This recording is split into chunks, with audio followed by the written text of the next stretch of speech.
Mag-roll muna tayo pre ng sushi rice. Bali dalawang flavor ang gagawin kong sushi dito sa isang masa natin mga pre. Ang flavor niya ang ating tempura shrimp and then dynamite shrimp mga pre.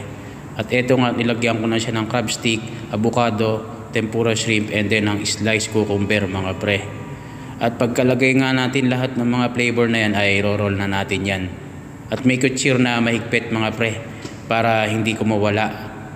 Ay wah, mashallah. Ayos na yan mga pre. At kakating ko nga sa gitna. Ang isa ay nilagyan ko ng crispy tempura flakes.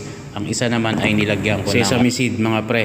Ang next naman nating iro-roll ang ating Tobiko California naman ang ating ginawa mga pre. At pagkarol ko nga ng ating sushi rice ay nilagyan ko na siya ng sliced mango, crab stick and then ng sliced cucumber mga pre. At iro-roll na rin natin yan mga pre. At make it sure na mahigpit ang both side para sureball mga pre. Aywa, mashallah. At ito nga ay nilalagyan ko ng Tobiko paikot mga pre. After nyan ay cut na natin lahat ng sushi natin ng 4 pieces mga pre. At ilagay mo natin sa isang gilid yan pagkakat natin mga pre. At ilalagay na natin sa ating takeaway mga pre.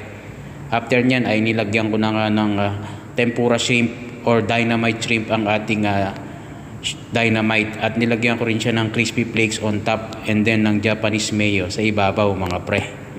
At shout out nga pala sa mga followers natin yan. Comment ka lang dyan mga pre, matik yan, re-rest bakang kita.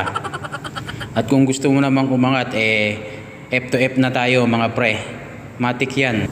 At balik na nga tayo sa aking paggawa ng sushi. At eto nga tapos na ang aking preparation. At nilagyan ko na rin siya wasabi and white ginger. At kung nagustuhan mo ulit ang ating sushi for today, paki-share and follow naman ng ating page para sabay-sabay tayong umangat mga pre at mare. See you my next vlog. Alright.